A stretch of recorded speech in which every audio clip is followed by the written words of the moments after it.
मेरा नाम अंजू है। ये मेरी जिंदगी की एक दुख भरी कहानी है जिसे सुनकर आपकी आंखों में आंसू आ जाएंगे। मैं बंगले में अपनी मालकिन की खास नौकरानी थी। मेरी उम्र 32 साल थी और मेरे 3 बच्चे थे, 2 बेटे और 1 बेटी। लेकिन मेरी मालकिन, जहाँ पर मैं पिछले 7 सालों से नौकरी कर रही थी, उनके घर में कोई भी बच्चा नहीं था, जबकि मेरी मालकिन की शादी को 8 साल हो चुके थे। इन 8 सालों में उन्होंने न जाने कितनी कोशिश कर ली थी, बड़े से बड़े डॉक्टर से इलाज कर लिया था और पंडित तांत्रिक बाबा न जाने किस किस को अपनी परेशानी के बारे में बताया था, फिर भी उनके पास औलाद नहीं आ सकी थी। शायद उनके भाग्य में अभी तक औलाद नहीं थी। मुझे मेरी मालकिन बहुत ज्यादा प्यारी थी। मेरे मालिक और मालकिन के बीच लव मैरिज हुई थी। अपनी शादी के पूरे 1 साल बाद उन्होंने मुझे अपने घर में नौकरी पर रखा था। मैं उनकी सबसे भरोसेमंद नौकरानी साबित हुई थी, इसलिए वो अपनी हर अच्छी बुरी बात मुझसे शेयर करती थी। मुझसे उनका दुख देखा नहीं जाता था। मेरे मालिक को भी बच्चे बहुत अच्छे लगते थे। उनका कहना था कि चाहे कुछ भी हो जाए, उन्हें तो बच्चा ही चाहिए। दोनों पति पत्नी के बीच इतनी ज्यादा मोहब्बत थी, लेकिन मालकिन के बच्चा ना होने की वजह से मालिक उनसे खफा खफा से रहने लगे थे और उनका कहना था कि मुझे तो सिर्फ बच्चा ही चाहिए, कुछ भी करके मुझे अपना खून चाहिए। मैं अपने माता पिता का इकलौता बेटा था। मेरे माता पिता के मरने के बाद मैं अपनी पीढ़ी को यहाँ तक लेकर आया हूँ। मैं चाहता हूँ कि मेरा भी अपना बच्चा हो और वो मेरे खानदान को आगे बढ़ाए, लेकिन अगर मेरा कोई बच्चा नहीं हुआ तो मेरा तो कोई खानदान ही नहीं बन सकेगा। मेरी पीढ़ी तो बस यहीं तक ही खत्म हो जाएगी। मालिक को भी अपनी जायदाद का वारिस चाहिए था। काफी लोगों ने उन्हें ये भी सजेशन दिया था कि वो बच्चा अडॉप्ट कर ले, लेकिन मेरे मालिक का कहना था कि अपना खून तो अपना ही होता है और पराया पराया ही होता है। मेरे मालिक की जिद थी कि उन्हें तो अपना ही खून चाहिए था। मेरी मालकिन ने हर तरह से कोशिश करके देख ली थी, लेकिन फिर भी वो प्रेग्नेंट नहीं हो पा रही थी। वो इस बात से बहुत ज्यादा परेशान रहने लगी थी। उन्होंने जादू टोना भी करवा लिया था। सारी कोशिशों से नाकाम होकर मालकिन खामोश होकर बैठ गई थी और मालिक का कहना था कि अगर उनको उनका वारिस नहीं मिला तो वो दूसरी शादी कर लेंगे। मालकिन तो मालिक से बहुत प्यार करती थी। वो नहीं चाहती थी कि उनके पति उनकी आंखों के सामने कोई दूसरी औरत लाकर रख दे। ऐसा तो मालिक भी नहीं चाहते थे, लेकिन वो भी मजबूर थे। इस सारे मामले में मैंने मालकिन की बहुत मदद की थी। वो जिस भी तांत्रिक बाबा के पास जाती थी, मुझे अपने साथ लेकर जाती थी। इस मदद का आज तक मुझे बहुत फायदा मिला था, लेकिन इस बार तो मालिक ने दूसरी शादी करने का पक्का इरादा कर लिया था और उन्होंने कहा था कि वो किसी भी हाल में अपना डिसीजन नहीं बदलेंगे, क्योंकि इससे पहले भी मालिक मालकिन से जिद कर बैठे थे कि उन्हें अपने बच्चे की खातिर दूसरी शादी करनी ही होगी, लेकिन प्यार वो हमेशा मालकिन से ही करेंगे। मालकिन उनकी ये बात सुनकर बहुत ज्यादा रोती थी और मालकिन की आंखों में मालिक कभी आंसू नहीं देख सकते थे। हर बार मालिक मालकिन के आंसू देखकर अपने आप को दूसरी शादी करने से रोक लिया करते थे, जबकि वो मालकिन को पूरा भरोसा दिलाते थे कि जो वैल्यू उनके दिल में मालकिन की है, उनकी जगह वो कभी उस दूसरी पत्नी को नहीं देंगे। उन्हें सिर्फ दूसरी पत्नी से बच्चा चाहिए, क्योंकि मालकिन मालिक की मोहब्बत थी और उनका कहना था कि मेरी मोहब्बत हमेशा ही मेरे लिए मेरी पत्नी ही रहेगी। अब तो मालकिन की जान पर भी बनाई थी। अब तो कोई जादू टोना भी काम नहीं करने वाला था। मालिक ने अब जो फैसला कर लिया था सो कर लिया था। मालकिन बहुत ज्यादा परेशान थी। मैं उन्हें देख रही थी कि वो रो रही थी। उनकी हालत बहुत ज्यादा खराब थी। वो अपने कमरे में आंखों में आंसू लिए इधर से उधर चक्कर काट रही थी। मैंने उनसे कहा कि मालकिन, आप परेशान मत हो, सब ठीक हो जाएगा, कुछ भी गलत नहीं होगा। तो उन्होंने कहा कि तुम्हें नहीं पता है अंजू, मैं अपने पति की दूसरी पत्नी को बर्दाश्त नहीं कर सकती। मैं नहीं चाहती कि एक ही घर में रहते हुए मेरी सूरत पर मेरी सौतन आ जाए। मैं अपने पति से बहुत प्यार करती हूँ। मुझे नहीं पता था कि शादी के बाद भगवान मुझे औलाद नहीं देगा और इस वजह से मेरे पति के दिल में मेरे लिए मोहब्बत कम हो जाएगी, बल्कि खत्म ही हो जाएगी। मैंने मालकिन को तसल्ली दी और कहा कि ऐसा नहीं है मालकिन, मालिक आपसे बहुत प्यार करते हैं और वो मजबूरी में ही दूसरी शादी करना चाहते हैं। मालकिन कहने लगी, क्या तुम्हें पता है कि जब मेरे पति की दूसरी पत्नी इस घर में आ जाएगी और वो उन्हें बच्चा पैदा करके दे देगी, तो उनके दिल में मेरे लिए जो बची कुची मोहब्बत है वो भी खत्म हो जाएगी, क्योंकि मैं तो उनको बच्चा नहीं दे सकी। वो औरत उनका बच्चा देगी तो मेरे पति उसी को और उसके बच्चे को ही ज्यादा वैल्यू देंगे। फिर तो मेरी इज्जत इस घर में 2 कौड़ी की भी नहीं रहेगी और ऐसा मैं बिल्कुल नहीं चाहती हूँ। हाँ, ऐसा जरूर है कि मेरा पति किसी दूसरे का बच्चा ले ले, लेकिन सारी जिंदगी के लिए मेरे ही घर में मेरे सामने सौतन को लेकर ना आए। मेरे इस शहर में भी कोई इज्जत है। मैं एक बहुत बड़े बिजनेसमैन की बेटी हूँ और तुम जानती हो कि मैंने बहुत ज्यादा जिद करके अपने पति से शादी की है। मेरे पेरेंट्स तो शादी के लिए तैयार ही नहीं थे। अगर उन लोगों को ये बात पता चल गई तो वो भी मुझसे कहेंगे कि ये तुम्हारी ही गलती का नतीजा है। मैं उन लोगों से भी कुछ नहीं कह सकती। मेरे पति के दोस्त भी उनको यही एडवाइस देते हैं कि वो दूसरी शादी कर लें ताकि इस घर में जो मेरी वैल्यू है वो बिल्कुल खत्म हो जाए। लेकिन मैं ऐसा बिल्कुल नहीं होने दूंगी। मैं कोई ना कोई रास्ता निकाल कर ही रहूंगी। मालकिन हद से ज्यादा परेशान थी। फिर अचानक वो चक्कर लगाते लगाते एक तरफ को रुक गईं और मेरे चेहरे की तरफ अजीब नजरों से देखने लगी। मैं भी मालकिन को ही देख रही थी कि अचानक उनका मुझसे क्या काम पड़ गया और वो मुझे इस तरह से क्यों देख रही हैं। तभी मालकिन ने अचानक मुझसे कहा कि अंजू, क्या तुम मेरी मदद कर सकती हो? उन्होंने अचानक मेरी आंखों में देखकर मेरे हाथों को थामकर मुझसे सवाल किया तो मैं हैरान हो गई थी। मैंने उनसे कहा कि हाँ, मैं तो हमेशा आपका काम करने के लिए तैयार रहती हूँ। आपको ऐसा कहने की बिल्कुल ज़रूरत नहीं है। मैं तो हमेशा आपकी मदद करती रहूँगी क्योंकि ये मेरा फ़र्ज़ है। मैंने कहा कि आपको पूछने की ज़रूरत नहीं है। आप तो बस मुझे अपना काम बताओ कि मुझे आपका क्या काम करना है, मैं किस तरह से आपकी मदद कर सकती हूँ। तो उन्होंने कहा कि मैं आज तुमसे ऐसी मदद मांगने जा रही हूँ, शायद इस मदद के लिए तुम कभी तैयार न हो। उनकी बात सुनकर मैं हैरान हो गई थी कि ऐसा आखिर कौन सा काम था और ऐसी कौन सी मदद थी जो मैं उनके लिए नहीं कर सकती थी। मैंने कहा कि मालकिन, मैं आपकी मदद हर तरह से करने की पूरी कोशिश करूंगी। कभी ऐसा नहीं हो सकता कि मैं आपकी मदद करने से इनकार कर दूं। आपने सोच भी कैसे लिया कि मैं आपको इनकार कर दूंगी? तो उन्होंने कहा कि जो बात अब मैं तुमसे कहने जा रही हूँ, शायद वो तुम्हारे लिए सुनना बहुत मुश्किल और करना भी बहुत मुश्किल होगा और तुम इनकार भी कर दोगी।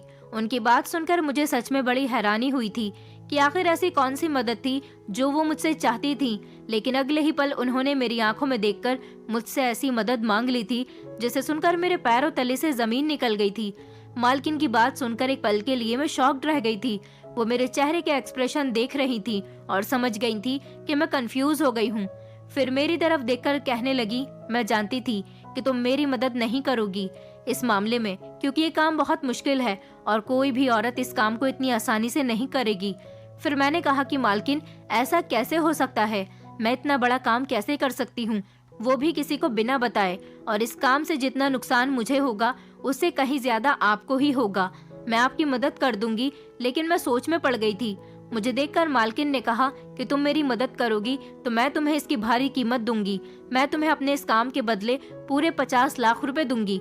50 लाख की रकम के बारे में सुनकर तो मेरे होश ही उड़ गए थे। मैंने कभी जिंदगी में इतने ज्यादा पैसे नहीं देखे थे। मेरी आंखों के सामने 50 लाख रुपए लहराने लगे थे क्योंकि मैं बहुत ज्यादा गरीब थी। मेरी शादी भी एक गरीब किसान के साथ हुई थी। मेरा पति गांव में मेरे बच्चों के साथ रहता था और मैं यहाँ पर शहर में मालकिन के घर नौकरी करती थी। मैं यहाँ के काम करने के बाद हर महीने अपने पति को पैसे भेज दिया करती थी। जब से मैंने यहाँ पर काम करना शुरू किया था, मेरे पैसे कमाने के बावजूद भी मेरे पति ने नौकरी करना छोड़ दिया था और उसने न जाने कई लाख रुपए का कर्ज लिया हुआ था। हमारा कर्ज लगभग 5-6 लाख रुपए का था। ये 50 लाख रुपए हमारे बहुत काम आने वाले थे। ये रकम तो बहुत बड़ी थी, रकम बहुत ज्यादा और काम बिल्कुल आसान था। मुझे इससे कोई फर्क नहीं पड़ता था, लेकिन मुझे डर था कि मेरा पति इस काम के लिए मुझे परमिशन देगा भी या नहीं। वैसे मुझे पूरी उम्मीद थी कि मेरा पति जब 50 लाख रुपए की रकम के बारे में सुनेगा तो फौरन ही इस काम के लिए तैयार हो जाएगा। यही सोचते हुए मैं फौरन मालकिन का काम करने के लिए तैयार हो गई थी। मैंने कहा कि मैं आपकी मदद करने के लिए तैयार हूँ, लेकिन आपको इस काम के लिए मालिक को भी तो तैयार करना होगा। फिर मैंने मालकिन से कहा कि इस बारे में अगर किसी बाहर वाले को पता हो गया तो आपको पता है कि लोग कितनी बुरी बुरी बातें बनाएंगे और आपकी रेपुटेशन पर भी फर्क पड़ेगा। और तो और सबसे बड़ी बात यह है कि क्या मालिक इस काम के लिए राजी हो जाएंगे? मालकिन कहने लगी, जब मेरा पति दूसरी शादी करने के लिए तैयार है तो इस काम के लिए तो बहुत आसानी से तैयार हो जाएगा। तुम्हें पता है कि मैं ये बात अपने दिल पर पत्थर रखकर कह रही हूँ। मैंने कहा, मालकिन, आप एक बार मालिक से बात कर लो, उसके बाद ही हम इस काम की शुरुआत करेंगे। ये बहुत बड़ा काम है और बहुत रिस्की काम है। आप सोच लो और समझ लो। मालकिन कहने लगी, मुझे पता है ये कोई छोटी मोटी बात नहीं है, बल्कि बहुत बड़ी बात है। मैंने मालकिन से कहा, आप एक बार फिर से सोच लो, ऐसा न हो कि बाद में आपको पछताना पड़े। मालकिन ने कहा, मैंने बड़ी मुश्किल से ये फैसला किया है और अब मैं अपने फैसले से मुकरने वाली नहीं हूँ। तुम मेरी फिक्र मत करो, मैं खुद पर कंट्रोल कर लूंगी। बस तुम मेरी मदद करने के लिए तैयार हो जाओ। ऐसा न हो कि सब कुछ खत्म हो जाए। मालकिन अपने इरादे की पक्की थी। उन्होंने इरादा कर लिया था और वो पीछे हटने वालों में से नहीं थी। उन्होंने कहा कि वो सारी जिंदगी के लिए सौतन बर्दाश्त नहीं कर सकती, लेकिन एक रात के लिए परेशानी से जरूर गुजर सकती हूँ, इसलिए उन्हें ये सब करना ही होगा। मैंने भी अपने दिल को पक्का कर लिया था। ये काम मेरे लिए भी बहुत बड़ा था। पहले तो मुझे अपने पति से परमिशन लेनी थी, उसके बाद मुझे इस काम को अंजाम देना था। ये काम सच में दिल दहला देने वाला था। अगर मेरे पति ने मुझे इजाजत दे दी तो मैं हर तरह से मालकिन की मदद करने के लिए तैयार हूँ, और जितना हो सकता है लोगों से हमने इस बात को छुपाकर ही इस काम को अंजाम देना था, क्योंकि लोगों के सामने अगर मालिक और मालकिन की पोल खुल जाएगी तो लोग उन्हें गलत समझेंगे। वैसे मुझे मालिक से भी डर लग रहा था, क्योंकि मालिक गुस्से के बहुत तेज थे। वो मालकिन से बहुत प्यार करते थे, लेकिन जब उन्हें पता चलेगा कि मालकिन ने ही इस तरह का प्लान बनाया है तो ना जाने उनका क्या रिएक्शन होगा। मालकिन के बताए हुए प्लान पर हम दोनों ने एक ही साथ ध्यान देना शुरू कर दिया था। मैंने अपने पति को फोन कर दिया था और मालकिन को अब मालिक के आने का इंतजार था। दरअसल हमारा प्लान ये था कि मालकिन ने कहा था कि तुम मेरे पति का बच्चा पैदा करोगी, क्योंकि मैं जिंदगी भर की सौतन तो बर्दाश्त नहीं कर सकती, लेकिन एक दिन के लिए अपने पति को किसी दूसरी औरत के साथ सिर्फ बच्चे की खातिर बर्दाश्त करने में कोई हर्ज नहीं। सिर्फ एक रात की ही तो बात है। मेरे मालकिन ने कहा था कि तुम मेरी जगह मेरे कमरे में जाओगी और मेरे पति के साथ रिलेशन बनाओगी। फिर जब तुम प्रेग्नेंट होगी तो बच्चा पैदा हो जाने के बाद हमारा बच्चा हमें वापस कर दोगी। उसके बदले मैं तुम्हें 50 लाख रुपए दूंगी। मुझे इस काम से कोई प्रॉब्लम नहीं थी, क्योंकि मेरे पास तो पहले से ही 3 बच्चे थे, 2 बेटे थे और एक बेटी थी। भगवान ने मुझे बेटा और बेटी दोनों दिए थे, इसीलिए अब मुझे किसी बच्चे की ख्वाहिश नहीं थी। और मालिक को तो वैसे भी उनका अपना बच्चा ही चाहिए था। अगर वो ये काम किसी और से कहते तो उनके रेपुटेशन पर फर्क पड़ सकता था। मैं उनके घर में रहती थी और उनकी परेशानी को अच्छी तरह से समझती थी, इसलिए उन्होंने ये काम मुझे करने के लिए कहा था। लेकिन एक औरत के लिए ये काम बहुत मुश्किल है कि वो अपने पति के साथ किसी दूसरी औरत को बर्दाश्त करे। ये भी मालकिन की एक बहुत बड़ी मजबूरी थी। लेकिन मालकिन ने इस काम के साथ साथ मुझे एक शर्त भी बताई थी। उन्होंने कहा था कि अंजू, मुझे माफ कर देना। मर्द की फितरत कभी भी बदल सकती है, इसलिए मैं तुम्हें ये बात कह रही हूँ कि बच्चा पैदा हो जाने के बाद तुम अपने गांव अपने पति के पास चली जाना। उसके बाद हम तुम्हें अपने घर में नौकरी पर नहीं रख सकते। मुझे मालकिन की ये बात बहुत बुरी लगी थी। मैंने उनसे कहा था कि फिर मैं कहाँ काम करने जाऊंगी और मेरे घर का गुजारा कैसे चलेगा।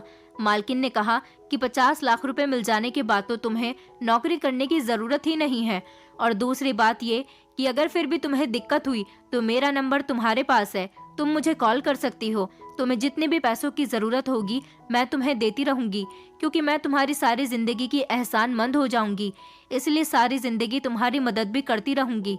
मालकिन की ये बात सुनकर मैं बहुत खुश हो गई थी। मैंने अपने पति को कॉल लगाई और उसको ये सारी बात बता दी थी। पहले तो मेरे पति को इस बात पर गुस्सा भी आया, क्योंकि मर्द है, जाहिर सी बात है कोई भी मर्द अपनी पत्नी को दूसरे मर्द के हवाले नहीं कर सकता। लेकिन मेरा पति लालची आदमी था, उसका दिमाग भी थोड़ा गलत हरकतों में फंसा हुआ था।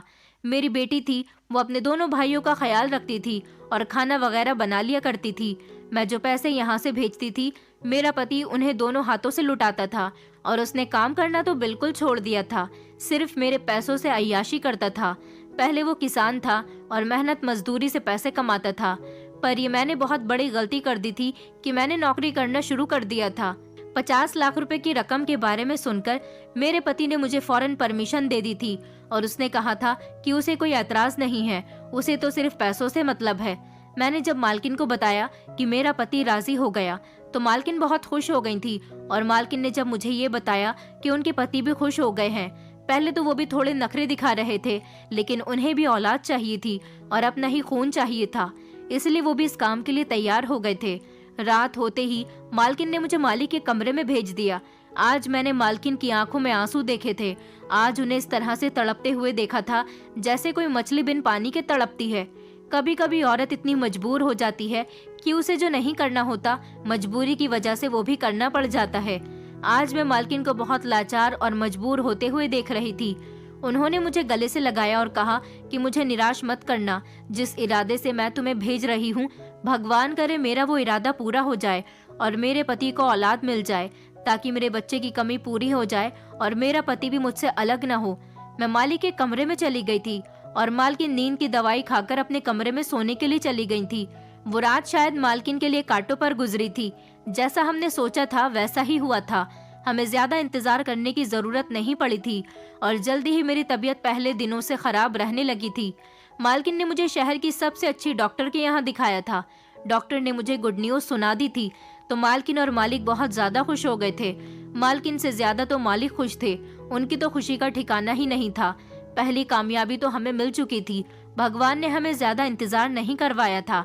सारे रास्ते मेरी आंखों के सामने 50 लाख रुपए की रकम थी और उधर मैंने नोटिस किया था कि मालिक और मालकिन भी बहुत ज्यादा खुश थे। उन दोनों की आंखों के सामने बच्चा घूम रहा था। अपने सारे रिश्तेदारों के सामने मालिक ने ये खबर फैला दी थी कि मालकिन प्रेग्नेंट है, क्योंकि किसी को भी ये नहीं बताना था कि ये बच्चा मालकिन की कोख से नहीं बल्कि मेरी कोख से जन्म लेगा। मालिक के सारे रिश्तेदार भी बहुत खुश हो गए थे, क्योंकि मालिक भी ये नहीं चाहते थे कि वो दूसरी शादी करें। वो तो मजबूर होकर ऐसा करने की कोशिश कर रहे थे। अगर मालिक को दूसरी शादी करनी होती तो वो काफी सालों पहले ही कर चुके होते।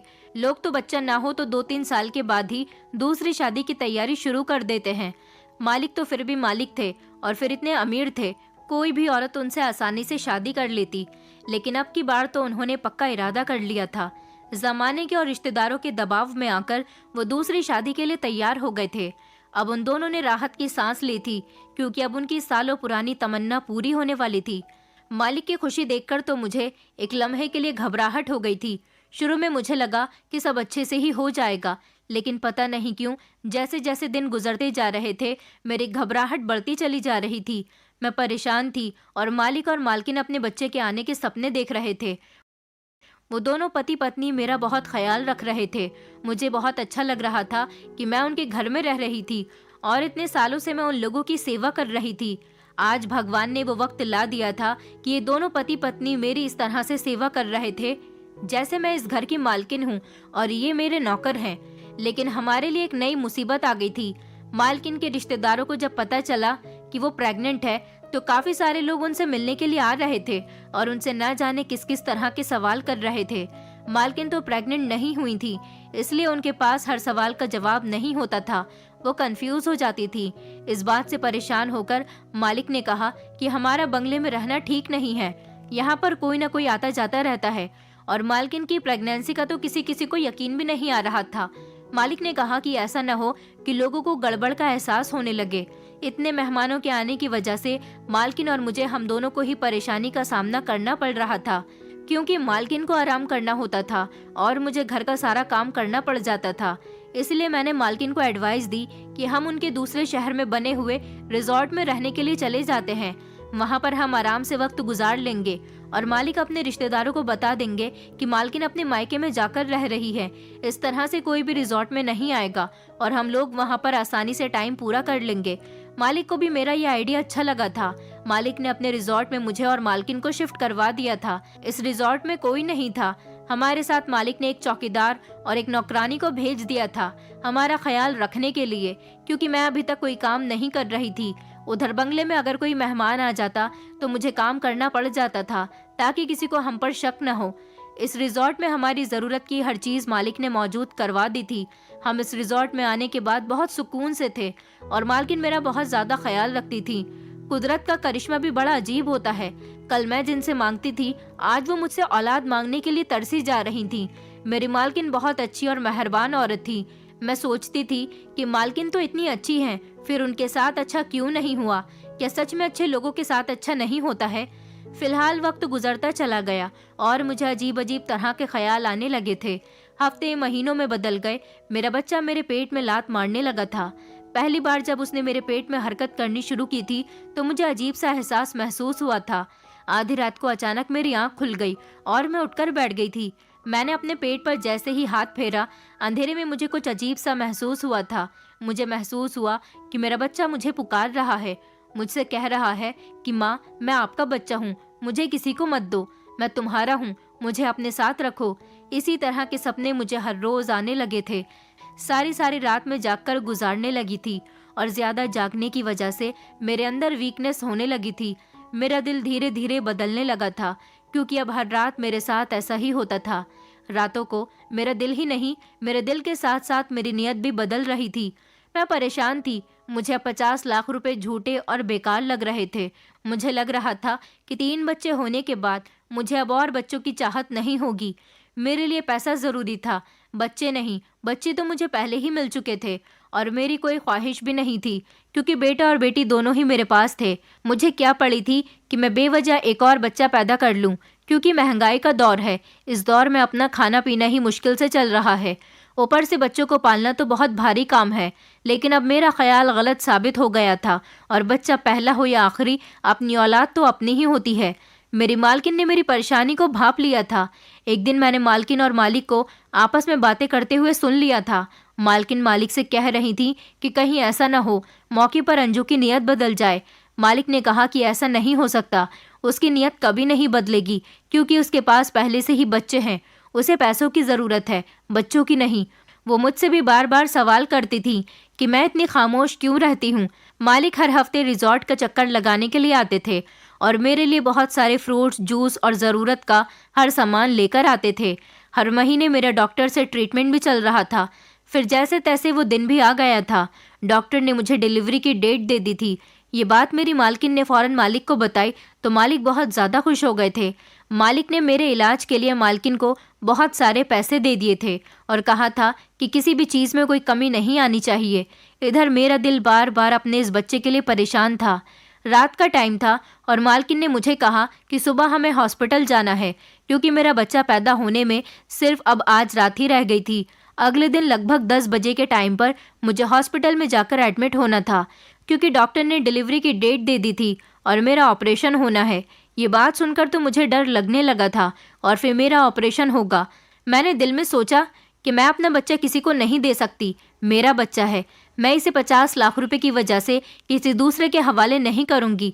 भले ही इस बच्चे का पिता मालिक थे, लेकिन माँ तो मैं थी जो उसको जन्म देने वाली थी। पिता से ज़्यादा ममता माँ के दिल में होती है, जो पूरे 9 महीने तकलीफ में चलकर उसे अपनी कोख में रखती है। और भला मैं अपने बच्चे को 9 महीने अपने पेट में रखने के बाद किसी दूसरी माँ की गोद में कैसे डाल सकती थी? अपने शरीर के अंग को मैं किसी और के हवाले नहीं कर सकती थी।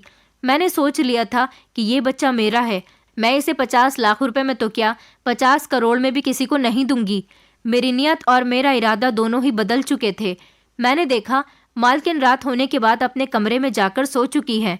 मैंने जल्दी से अपना सामान पैक किया और चुपके से मैं वहाँ से भाग गई थी। मुझे तकलीफ भी होनी शुरू हो गई थी, क्योंकि मेरी डिलीवरी की डेट दी जा चुकी थी। मैं जल्दी से निकल आई और रातों रात मैंने रात वाली बस पकड़ी और बस में सवार हो गई।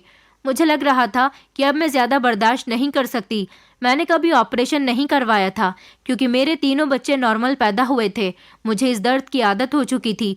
मैं अपनी मालकिन और मालिक को बहुत बड़ा धोखा देकर वहाँ से भाग निकल आई थी, क्योंकि मुझे अपना बच्चा चाहिए था और मैं इसे किसी और को नहीं दे सकती थी। पीछे मालिक और मालकिन का क्या हाल होगा, मैं इस बारे में सोचना भी नहीं चाहती थी। मुझे सिर्फ ख्याल था तो अपने बच्चे का, जिसे बचाना मेरी जिम्मेदारी थी। लगभग 6 घंटे का सफ़र तय करने के बाद मैं अपने गांव पहुंच गई थी, लेकिन अब मुझे दर्द तेज़ी से शुरू हो गया था। मैं अपने घर नहीं गई थी, क्योंकि मेरा पति तो वहां पर 50 लाख रुपए की उम्मीद लगाए बैठा हुआ था। मेरे पति का बहुत सारा कर्जा था और इन 9 महीने में उसने 50 लाख रुपए के न जाने कितने सपने देख लिए थे।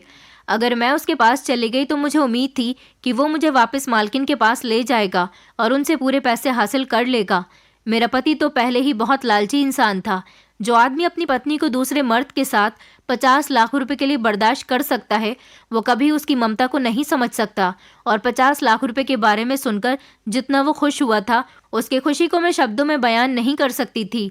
सारा दिन वो सोचता रहता था कि जब 50 लाख रुपए आ जाएंगे तो मैं ये करूँगा, वो करूँगा, ये लाऊंगा, वो लाऊंगा, और न जाने किस किस तरह की बातें वो किया करता था। उसे अपनी पत्नी और बच्चों से ज़्यादा पैसों से प्यार था। मैं गांव की खास दाई शारदा के पास चली गई थी। मेरी बाकी के बच्चे भी इसी औरत ने पैदा किए थे। मैं शारदा के घर पर गई और ज़ोर ज़ोर से दरवाज़ा बजाया। गर्मियों की रात थी। मैं रात के 2 बजे के टाइम पर वहाँ से रवाना हुई थी और अभी सुबह के 8 बजने वाले थे। गर्मियों में तो सब लोग जल्दी ही सोकर उठ जाते हैं। दाई या डॉक्टर्स को तो आदत होती है कि कभी भी उनके पास पेशेंट आ जाए उसको हैंडल कर लेती है। दाई ने जैसे ही दरवाज़ा खोलकर मुझे देखा तो वो बड़ी हैरान हो गई थी और कहने लगी थी कि अब की बार तुम शुरुआत के ही दिनों में मेरे पास नहीं आई हो। तुम्हारे बच्चे तो काफ़ी बड़े हो गए। तुमने काफ़ी सालों बाद बच्चे की पैदाइश के बारे में सोचा। मैंने कहा, शायद भगवान की यही मर्जी थी। ये कहकर मैं खामोश हो गई थी। वो मुझसे और ज़्यादा बातें कर रही थी। मैंने उनसे कहा कि ज़्यादा बातों का टाइम नहीं है, मुझे दर्द हो रहा है, मेरी डिलीवरी का टाइम आ गया, इसलिए मैं आपके पास आई हूँ। मुझे मेरा बच्चा सही सलामत चाहिए। जल्दी मुझे मेरा बच्चा डिलीवर करके दे दो। मुझे बस यही परेशानी हो रही थी कि कहीं मालिक के आदमी यहाँ पर ना आ जाए और मुझसे मेरा बच्चा ना छीन ले। मुझे जल्दी से जल्दी अपना बच्चा यहाँ से लेकर कहीं दूर जाना होगा।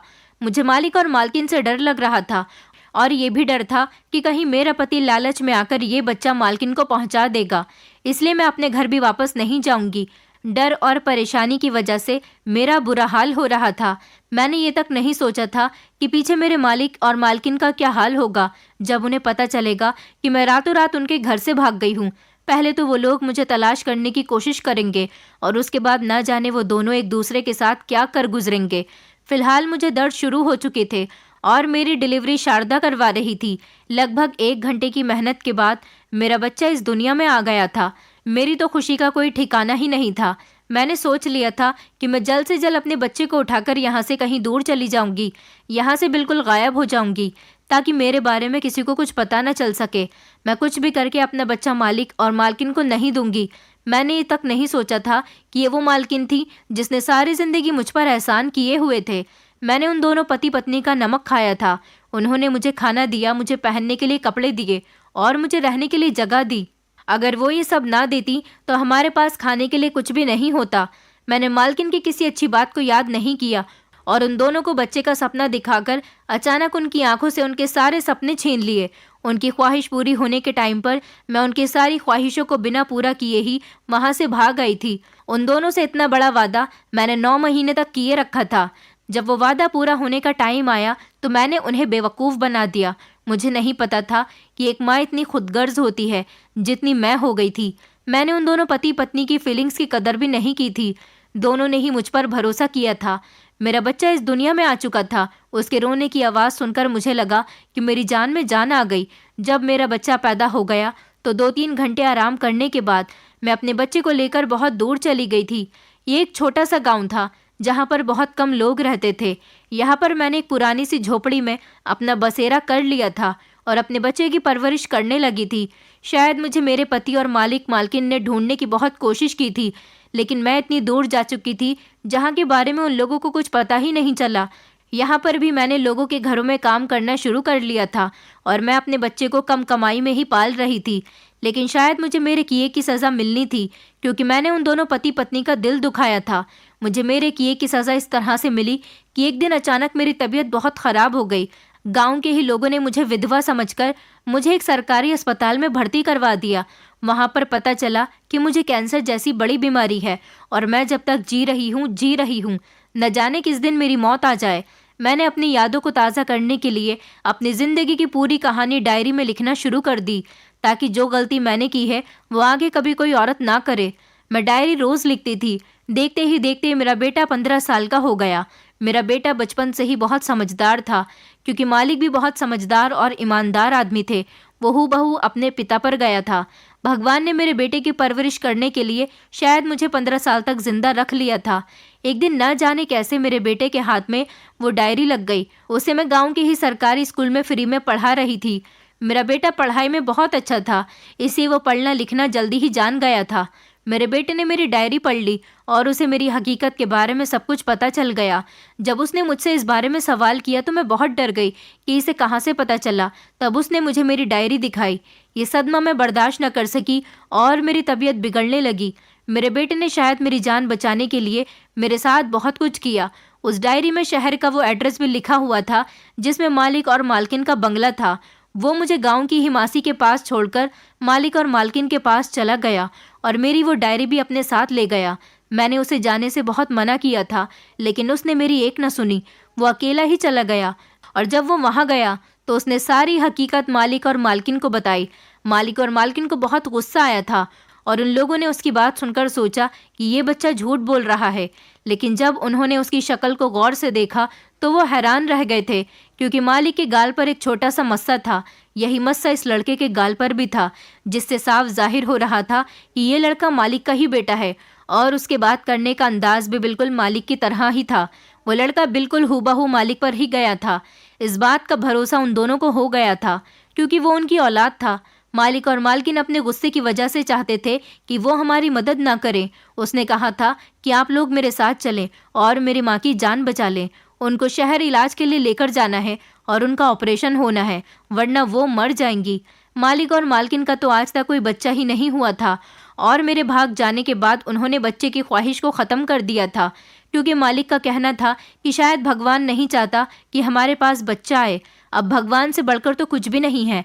ऐसा भी हो सकता है कि वो दूसरी शादी कर लें और उस औरत की भी नीयत बदल जाए। उनके घर की भरोसेमंद नौकरानी भी बदल गई थी, और यही सब सोचते हुए उन्होंने औलाद का ख्याल दिल से निकाल दिया था, क्योंकि वो बेचारे तो मेरे भरोसे बैठे हुए थे। जब वो दोनों उस लड़के के साथ मुझसे मिलने के लिए आए तो मुझे देखकर उनकी पुरानी यादें ताज़ा हो गईं। फिलहाल उन्होंने मुझे इतना बीमारी में तड़पते हुए देखकर माफ़ तो कर दिया था, लेकिन उन्होंने मुझसे शिकायत जाहिर की कि तुमने हमारे साथ अच्छा नहीं किया था। तुम जानती थी हमने दुनिया वालों से झूठ बोला था। जब तुम भाग गई तो हमने लोगों से कहा कि हमारा बच्चा अस्पताल में पैदा हुआ था, लेकिन अस्पताल में ही किसी ने चोरी कर लिया और उसका कुछ पता न चल सका, और हम फिर से बेऔलाद रह गए। हमें क्या पता था कि आज 15 साल बाद हम अपने बेटे को इस तरह से देखेंगे। मैंने मालिक और मालकिन से हाथ जोड़कर माफ़ी मांगी। उन दोनों ने मुझे माफ़ कर दिया और वो लोग मुझे शहर ले गए, और वहाँ ले जाकर उन्होंने मेरा एक अच्छे अस्पताल में ऑपरेशन करवाया। भगवान ने शायद मुझे ज़िंदगी दे दी थी। मेरी गलती तो बहुत बड़ी थी, जिसके लिए मुझे मौत मिलती वो भी कम थी, लेकिन मेरे बेटे की दुआओं और उसकी मेहनत का नतीजा था कि मैं बच गई थी। मेरे बच्चों को भी पता चल गया था कि मैं 15 साल तक कहाँ छुपी रही। मेरा पति तो 10 साल पहले किसी एक्सीडेंट में मर गया था, और मेरे बच्चों ने मुझे तलाश करने की बहुत कोशिश की।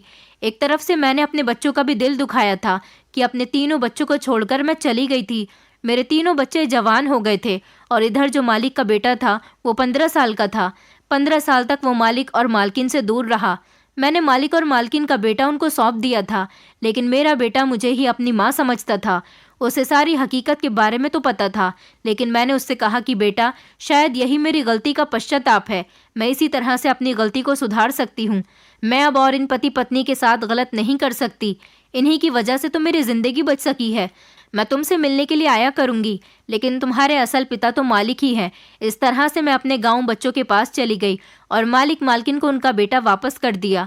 अब वो लोग अपनी ज़िंदगी में खुश हैं, और इधर मैं अपने बच्चों के साथ रहकर खुश हूँ। मालिक मालकिन ने इतने सालों बाद भी अपना वादा निभाया, और उनका बेटा सौंपने पर मुझे 50 लाख रुपए दे दिए। मुझे 50 लाख रुपए की कोई ज़रूरत नहीं थी, लेकिन उन्होंने कहा कि अब तुम्हारा पति भी कमाने वाला नहीं है, ये पैसा रख लो, तुम्हारे काम आएंगे। मुझे अफसोस हो रहा था कि इन भले पति पत्नी के साथ मैंने बहुत गलत किया था, लेकिन मुझे अपने छोटे बेटे की याद अभी भी सताती है। जब मुझे उसकी याद आती है तो मैं उससे मिलने के लिए चली जाती हूँ। मालिक मालकिन ने लोगों को बताया कि ये उनका वही बेटा है जो अस्पताल से चोरी हो गया था, और अब 15 साल बाद ये उनको मिल गया। मेरे बेटे ने मालिक और मालकिन को अपना माता पिता मान लिया था, और वो उनके साथ उनके घर में अब बहुत खुश है। दोस्तों, उम्मीद करती हूँ आपको हमारी कहानी पसंद आई होगी। कहानी पसंद आई है तो वीडियो को लाइक करें, चैनल पर नए हैं तो चैनल को सब्सक्राइब करें, और हाँ, नोटिफिकेशन बेल को ज़रूर दबाएं ताकि अगली अपडेट सबसे पहले आपको मिले।